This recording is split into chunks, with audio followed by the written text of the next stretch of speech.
Então, pessoal, nós temos aqui estratégia de leitura. Muito obrigado por todos estarem aqui e nós vamos começar agora.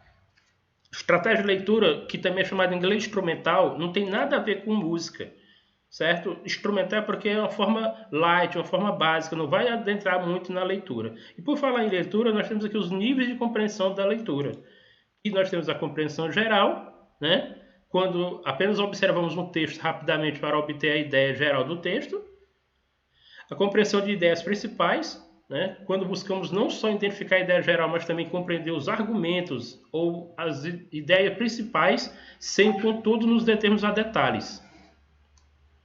E aí, nós temos também a compreensão detalhada. Detalhada a gente já sabe, é aquela que a gente vai buscar não só identificar a ideia geral e compreender os argumentos ou ideias principais, mas também conhecer os detalhes do texto. Ou seja, quando se fala em detalhada, já sabe que é uma coisa aprofundada. Beleza? Então vamos lá. Falamos aqui sobre palavra cognata. Eu digo falamos porque a gente já fez uma revisão desse conteúdo. E a palavra cognata, ela vai lhe ajudar muito a interpretar um texto. Mas por quê? Ela também é chamada de palavra transparente. Por que transparente? Porque é bem visível. A palavra cognata são palavras que têm uma ortografia muito parecida com o idioma do português. E o significado é basicamente o mesmo do inglês para o português. Essas palavras podem ser muito úteis e facilitam, sem dúvida, uma tradução de um texto do inglês para o português. Beleza? Vamos ver alguns exemplos aqui. Eu tenho aqui as palavras em inglês, ó. Competition, television, radio, music, human, offensive, connect. Então, quer dizer, todas as palavras aqui estão em inglês. Mas será que precisa buscar um dicionário, buscar no Google, buscar o que é que seja, para traduzir uma palavra dessa? Não. Está bem claro, está bem fácil, dá para saber muito bem o que significa em português, mesmo ela estando em inglês. Você vê uma nuvem de palavras dessas aqui, ó. Aqui eu tenho English, strategies, process, language, real, effective, patience. Então, muitas palavras, fluency, que estão em inglês, mas dá para você saber, assim, basicamente o que elas vai significar em português. Pessoal, desliga o microfone, por favor. Desligar o microfone, por favor. Então, de novo. Se interromper de novo, eu lhe removo da sala, viu? Obrigado. Então, de novo, pessoal, as palavras cognatas são aquelas palavras que estão em inglês, mas parecem muito com português, certo? Então, vamos lá, continuando. Mas a gente tem que ter cuidado com os falsos cognatos, que são também chamados de falsos amigos, ou false friends. Mas por que falso amigo? Você sabe que o falso amigo é aquele que te leva a cometer erros, certo? Então, você tem que ter muito cuidado. Por exemplo, aqui, ó.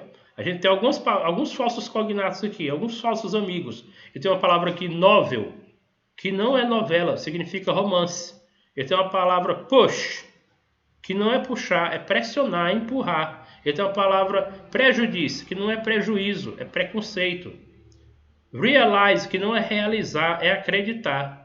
E eu tenho a palavra bife, o falso cognato aqui, bife, que não é o bife, o pedaço da carne, é a carne bovina de forma geral. Então, quer dizer, a gente tem vários falsos cognatos, mas aí assim, a gente vai aprendendo com o tempo, não precisa se desesperar. Eu tenho aqui a palavra parents, que significa pais, né? E não parentes. Então, você vai estudando aos poucos e vai aprendendo algumas das palavras que são falsos cognatos. Aqui eu tenho uma lista, né, de falsos cognatos, eu não vou me deter muito lendo ela aqui não, mas por exemplo, aqui a gente tem aqui o mayor, né? Que não significa maior não, significa prefeito. Maior significa é bigger. E aqui, como eu falei, ó, novel é romance, não novela. Prejudice, preconceito, stranger, desconhecido, e daí vai. Então, assim, são aquelas palavras que você tem que ter cuidado. Continuando aqui. Palavra repetida. Você poderia até dizer assim, mas professor, eu sei que uma palavra repetida é uma palavra que se repete. Não é bem assim, não. Vamos ver aqui. Palavras repetidas em um texto possuem um valor muito importante. O autor não repete as palavras em vão. Se elas são repetidas, é porque são importantes dentro de um texto. muitas vezes para não repetir o mesmo termo. O autor utiliza sinônimos das mesmas palavras para não tornar o texto cansativo. Então, palavra repetida é aquela palavra que vai te passar alguma informação, alguma coisa importante. Não é qualquer palavra que se repete no texto. Vamos ver um exemplo? Olha só aqui, eu tenho várias palavras repetidas aqui, né? Por exemplo aqui, eu tenho aqui esse bem grandão, bem no início aqui, que é o artigo definido the, T-H-E, que significa o, a, os, as. Então ele pode aparecer 100 vezes no texto. Qual a importância dele? Nenhuma. Qual foi a informação que ele passou? Nenhuma. Ele tem função lá? Tem, mas assim, mais informação. Se eu disser a palavra o 100 vezes, a 100 vezes, o que é que vai adiantar? Ele tem uma preposição of, que significa de, certo? Eu tenho uma preposição to, para. Então, quer dizer assim, o artigo indefinido a, um ou uma. Então, quer dizer assim, não passa muita informação, não traz muita coisa pra gente, beleza? Mas aqui não. Olha só aí, ó. Eu tenho aí economy, jobs, growing, então, ou seja, economia, crescimento, emprego, business, que é comércio, economic, que é econômico, nações, exportações. Então você vê que tudo gera mercadorias, então tudo gira em torno de um contexto falando sobre ganho, de exportações, de economia, de dinheiro. Tudo bem? Então quer dizer assim, então são palavras que estão relacionadas e me passam alguma informação. Estados Unidos, Brasil, China, as potências mundiais, e daí high-tech, alta tecnologia, estatísticas, benefícios, equipamentos. Então, quer dizer assim, então traz alguma coisa para nós. Certo? Então, voltando aqui à questão das palavras repetidas. São aquelas palavras que trazem alguma informação para nós. Não é qualquer palavra que vai se repetir. São aquelas palavras que têm alguma informação a nos trazer para nós, no texto, a nos acrescentar. Então, vamos lá, continuando aí. Opa, saca só meu background. Background knowledge. O que é isso? Background significa uma coisa passada, anterior. Knowledge significa conhecimento. Então, background knowledge é o conhecimento que já se encontra armazenado na sua memória, na memória do leitor. Esse conhecimento resulta da aprendizagem acumulada nas experiências vivenciadas pelo indivíduo ao longo do tempo e pode ser acessado para auxiliar na assimilação de novas informações. Como assim? Vamos supor, eu vou falar aqui sobre um termo sobre futebol. Todos vocês vão saber alguma coisa sobre futebol. Então, essa coisa que você já sabe sobre futebol é o chamado background knowledge, certo? É o conhecimento. Se fosse sobre religião, todo mundo, por mais que às vezes até não esteja numa religião, sabe alguma coisa sobre religião. Política. Então, todo mundo sabe falar alguma coisa sobre política. Então, quer dizer assim, esse conhecimento prévio é aquele que você já sabe sobre o assunto. Certo? Tudo bem? Continuando aí. E aí, quando eu falo no assunto, por exemplo, eu coloco aqui um termo em questão aqui, carros elétricos, por exemplo. Quem já tem algum conhecimento vai causar o chamado brainstorming, ou seja, aquela tempestade de ideias, certo? Várias coisas vão vir na sua mente. Quando vem várias coisas na sua mente, então é o chamado brainstorming, tempestade de ideias criativas, certo? Brain, cérebro, storm, tempestade. Certo? Por exemplo, eu vou pensar agora em viajar. Opa! Olha só o tanto de coisa que vem na minha mente quando eu falo em viajar. Eu quero saber o que é que tem, se o pessoal vai revisar minha bagagem, se eu vou pagar a passagem com cartão de crédito, para onde eu vou viajar, se eu vou comprar as passagens pela internet, quanto vai pesar a minha mala, na hora no embarque e desembarque, qual o portão que eu vou buscar minha mala, entendeu? Na hora da colagem, será que eu vou estar ansioso, com medo? Na hora de aterrissar também, do mesmo jeito, será que minha mala não vai ser extraviada? Isso é alguma das poucas coisas que a gente pensa na hora de viajar. Então, quer dizer assim, são várias. Então, é tempestade mental. Eu falei em viajar, tem 1000 coisas. É igual, por exemplo, a mulher, quando fala em compras. Olha só um exemplo aí. Olha o tanto de coisa que vem na cabeça da mulher na hora que falar em compra. Celular, sapato, chapéu, relógio, bolsa, roupa, não sei mais o que, não sei mais o que. E daí vai. Faz uma lista ali, até a pranchetazinha, entendeu, de coisa para comprar. Então, quer dizer assim, isso.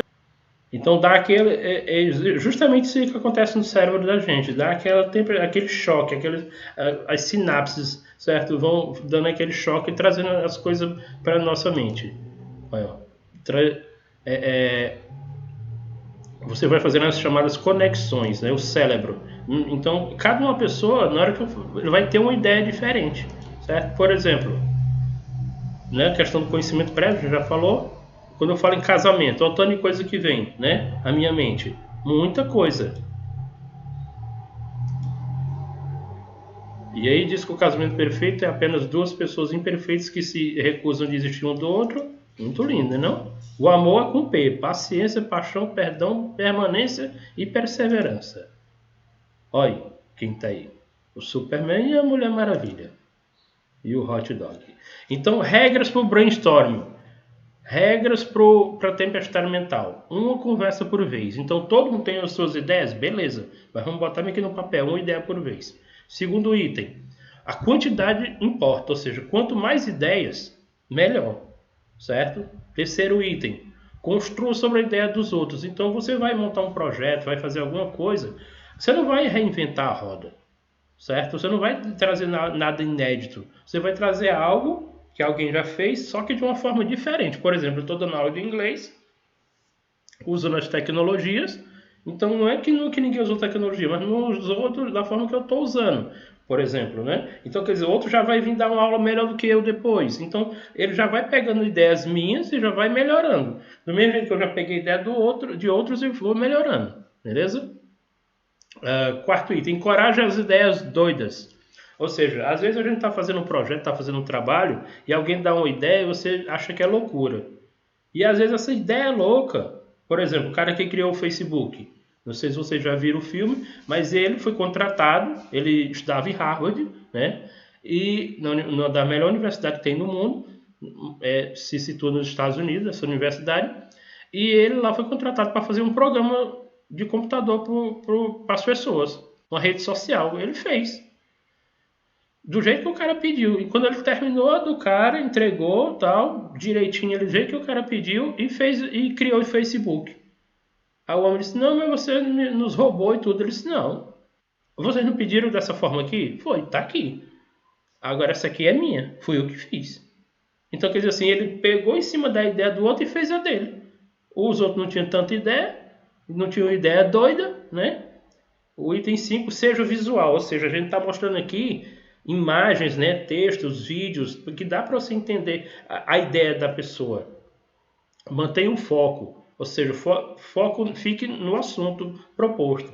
Tipo assim, eu coloco aqui, por que eu estou falando isso? Eu explico aqui um conteúdo, explico como é para fazer, tudo, depois a pessoa entra lá no privado. Professor, não entendi nada. Por isso que eu peço que prestem atenção. Para que depois, não é que vocês não possam me perguntar, mas é que vocês, observando agora, prestando atenção agora, não vão ter tanta dúvida depois. Beleza? Então vamos lá. 7. Não faça críticas nem julgamento. Foi como eu falei, às vezes uma pessoa dá uma ideia doida, como a gente viu aí, que é uma ideia que talvez vá funcionar, que vai ser a melhor ideia de todas, e a pessoa já vem logo criticando. Ah, isso não serve, isso não presta, isso não vai dar certo, não sei o quê. Calma lá, beleza? Tem que respeitar as ideias dos outros. Vamos assistir esse vídeo aí, por favor.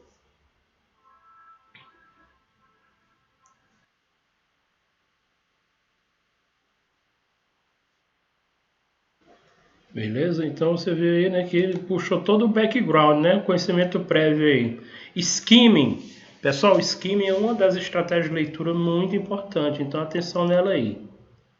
Consiste em observar o texto rapidamente apenas para detectar o assunto geral do mesmo, sem se preocupar com detalhes. É aquela leitura superficial, certo? Para tanto, é necessário observar o layout do texto, ou seja, a estrutura, né, os títulos, subtítulos, cognatos, primeiras e últimas linhas de cada parágrafo, bem como a informação não verbal. Que a gente vai já ver mais à frente o que é informação não verbal, mas aqui já tem dizendo, ó, figuras, gráficos, tabelas, certo? Isso aqui é informação não verbal. Então, igual nessa foto aqui, você está vendo ela de cima. Tem muito barco ali no rio e tudo, né? E a gente está vendo ela de cima. Por isso que a gente está vendo os barcos todos pequenos. Porque a gente está tendo aquela visão de cima. E aí nós temos a outra estratégia de leitura muito conhecida também, que é o scanning, que vem daquela máquina chamada scanner, que escaneia, esquadrinha, né? O que é que ela diz aí? Quando se busca uma informação específica, concentramos a atenção apenas em identificá-la, ignorando outros detalhes do texto. Ou seja, consiste em correr rapidamente os olhos pelo texto até localizar a informação desejada. Por exemplo, o uso do dicionário para saber o significado de uma palavra, a busca de um número na lista telefônica, o índice de um livro. Então, quer dizer assim, você vai buscar uma informação específica, certo? Então, você já vai ter um olhar diferente na hora de você buscar. Você já vai dar uma olhada de baixo para cima. Opa, eu quero ver um avião. Não vou procurar no chão, vou procurar no ar, beleza? Porque eu quero uma coisa específica. E aí eu trouxe essa imagem aqui porque também tem um tipo de leitura que eles chamam de interacionista, ou seja, são a junção dos dois, tanto a skimming quanto a scanning. Do mesmo jeito tem aqui, ó, de um lado floresta e do outro cidade. Então ele pode muito bem ocorrer isso também na hora da leitura, certo? Você usar as duas técnicas. Informação não verbal. Não verbal é porque não está escrito, beleza? Mas está mostrado, por exemplo, através de quê? De figuras, gráficos, tabelas, mapas, símbolos e etc. Por exemplo, aqui, esse texto está em inglês, mas eu quero saber quantos por cento houve de investimento ou de aumento na mineração durante o ano de 2021. Aí, 38%. E na pecuária, 39%. Quer dizer, o texto está em inglês, ou japonês, ou francês, mas eu perguntei quantos por cento. A pergunta ela é bem direcionada. Essa é a ideia desse assunto, estratégia de leitura, porque a pergunta ela é direcionada. Eu quero saber quantos por cento. Eu não pedi para você traduzir o texto, não pedi para você fazer... Não, eu perguntei quantos por cento. Então você vai atrás do quê? Do símbolo de porcentagem, que é igual no português, que é igual no inglês e qualquer outro idioma. Se eu quero saber aqui qual a língua mais falada na internet, de cara, pela tabela e pelos gráficos, eu vou saber que é o inglês. Mesmo que tivesse em inglês esse gráfico, daria para eu saber, porque está lá, mostrando que o inglês está em primeiro lugar, certo? Como aqui, ó. Se eu perguntar aqui, qual o lugar que tem o maior número de usuários da internet no mundo? Esse texto está em inglês. Mas eu tenho lá, ó, 44,8% na Ásia. Se eu perguntar onde tem menos, na Oceania e na Austrália. Por quê? Está lá mostrando 1%. Quer dizer assim, está em inglês o texto. Então não tenho medo, que a disciplina é em inglês, as atividades vão ser em inglês, as provas vão ser em inglês, a disciplina é em inglês. Então não tem para onde dizer, professor, mas está em inglês. Claro, a disciplina é em inglês. Então... Tá aqui, ó. Então por isso que eu estou dando uma recapitulada dessa questão da estratégia de leitura, para você acordar e ver, opa, o professor me ensinou que eu não preciso falar inglês para eu entender o inglês. Ele não pediu para eu pronunciar numa palavra, ele pediu para eu dizer quantos por cento, qual local tem maior número de usuários de internet no mundo. Pronto. Então eu vou atrás da pizza ali, do gráfico em pizza, e ver qual a porcentagem está maior. Pronto. É uma pergunta direta, simples, não precisa você saber falar inglês não. Porque você vai atrás das marcas tipográficas, beleza? Se eu perguntar quantos por cento do cérebro o ser humano usa, segundo Raul Seixas, né, o cientista, 10% só. Se eu quiser me localizar no mapa, então eu vou procurar diretamente aquele ponto lá. Eu não vou ficar procurando... correndo para cima e para baixo, não, eu quero saber onde é que fica a rua São Miguel. Tá aqui. Eu vou direto ao ponto. Quero saber onde é que fica o flutuante, que esse aqui é o antigo flutuante, né? Vou ter que atualizar essa foto, depois eu boto o novo. Inferência textual ou predições. Inferência e predição, elas são bem parecidas. Vamos ouvir aí. Prediction ou predição É uma estratégia, né? Você vai ver se ele entregando dizendo que realmente ela sabia de alguma coisa. Então, olha só, o prediction, né? Que eu puxei aqui um pouquinho. É uma estratégia de grande valor na compreensão de textos, muitas adivinhações, suposições, como ela falou lá que ele estava com olheiras, né? Então mostrando que estava cansado e como ele não pagou, consequentemente dizendo que ele estava sem dinheiro, né? Até elas serem confirmadas ou rejeitadas, né? Como houve lá, que ela jogou um nome lá para ver se era o dele, ele disse que não. Como ela disse que ele estava sem dinheiro, ele confirmou que sim. Então, no mesmo jeito é um texto. Ocorre até o leitor chegar à interpretação do texto, ao encontrar uma palavra desconhecida. Por exemplo, eu estudo inglês há 23 anos. Não, eu leciono inglês há 23 anos, eu estudo há mais tempo. Mas tem palavra que eu não sei. Então o que eu vou fazer? Eu vou observando as outras palavras, eu vou fazendo as adivinhações ali que estão das outras palavras que estão próximas, para entender o contexto ali, certo? E essa habilidade também é usada para resgatar mensagens que não são indicadas explicitamente, ou seja, às vezes nem sempre está escrito, né? Mas estão contidas nas entrelinhas. Então, para ler nas entrelinhas é necessário ter em mente as ideias expressas no texto como um todo, e não as palavras isoladas. Já para inferir, deve-se fazer o uso dos seguintes recursos. Ó, vamos ver aqui. Bom, observe aí, ó, de novo. Então você vê aí o que foi que ele ficou falando, fazendo aquelas sugestões, né? Aí imagina, e do mesmo jeito tem uma pessoa que vai fazer a leitura de mão, esses chamados ciganos, que vão dizer que vão adivinhar seu futuro, né? Que vai saber tudo sobre sua vida e tudo. É o pessoal da previsão do tempo. Por isso que o nome é previsão, certo? Ele vai tentar prever possíveis pancadas de chuva. Então, possível, não é que vai chover, não. Pode acontecer, como pode também não acontecer. Conhecimento prévio a gente já viu, né? Que é o conhecimento que a gente já tem. Por exemplo, se você vê essa imagem em um texto em inglês, você acha que ela vai se tratar do quê? Claro, não precisa responder. Claro que é sobre os males que o cigarro, né, o fumo, de uma certa forma, de forma geral, o tabaco, que é a folha, né, a planta de onde é tirado o fumo, né, causa ao corpo humano. Quais órgãos afetam? O cérebro, coração, pulmão, fígado, rins, pâncreas, tudo, o estômago, tudo. Então você vê assim que não precisa eu saber inglês para eu dizer que esse texto vai falar sobre os males que é causado pelo cigarro. Ninguém está falando aqui na queimada da floresta amazônica. Ninguém está falando aqui em computador. Como lembra bem lá do que eu falei do brainstorm, foco no assunto. Se não é que o cara está com o cigarro na mão, consequentemente nós estamos falando aqui dos males causados pelo cigarro. Conhecimento semântico, que é aquelas informações que tem, como eu falei agora há pouco, palavras que têm a ver uma com a outra, né? Você vai o significado do texto como um todo, ou seja, descobrir o significado de palavras ou ideias a partir do contexto que estão inseridas. Então, por exemplo, a palavra book, você pode dizer é livro, não. Ela também pode significar reservar, você fazer reserva em um hotel, em uma viagem.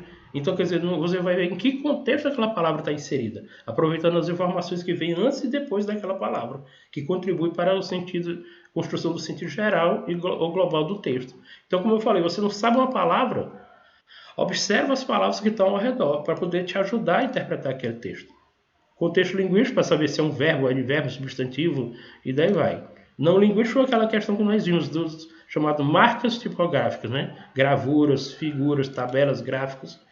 E o conhecimento também de um texto. A gente viu, quando a gente fala em gêneros textuais, a questão do layout, né? A organização desse texto, o título, subtítulo, divisão em parágrafos. Então, se você tem lá, Floriano, 2 de junho de 2021, querida fulana de tal, com amor, eu, tal. Então, você tem a estrutura de uma carta. Então, você não vai dizer que ali é um jornal. Então, cada um texto ele tem um layout, ele tem uma estrutura. Cada gênero textual. Beleza? Então, queridos, por hoje é só. Nossa aula é essa aqui, de estratégia de leitura. Tem outras estratégias também, viu? Mas vocês vão descobrindo aos poucos aí.